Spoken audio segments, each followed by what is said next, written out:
Hey friends, and welcome back to my channel. This video is about fixing the issue while playing the game Elden Ring Nightreign. You got a crashing issues in the game.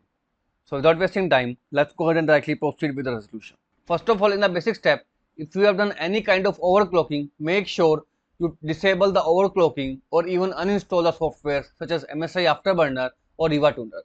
And nextly is right into the BIOS menu, you will find the option of XMP profile. Go ahead and turn it off. After doing these changes, try to relaunch the game. If this failed to work out, in next method, you need to change two different settings right in the nvidia control panel. Launch the control panel and from the left pane, click on the option manage 3D settings. And from here, first of all, right in the vertical sync, go ahead and turn it on. Turn on vertical sync and again, right in the 3D settings, you will find the option of Vulkan or OpenGL present method. From here, you need to choose the option prefer native.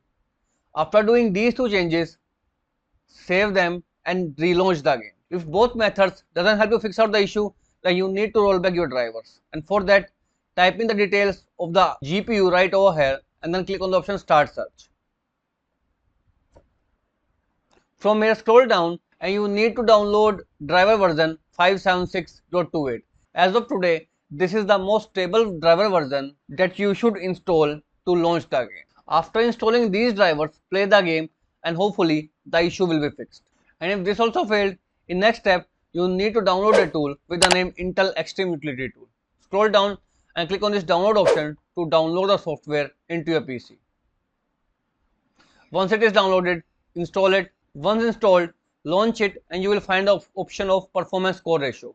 Whatever the value is present right over here, you need to click on this back arrow key to reduce the performance core ratio to at least 3 or 4. For example, if it is 53 over here, you need to reduce it to 49 or maximum 50.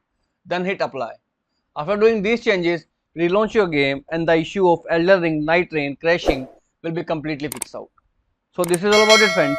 If this video works out for you, I request you to please click on the subscribe button and turn on the bell notification icon to continue receiving updates from my channel. Thank you so much friends. Thank you for watching.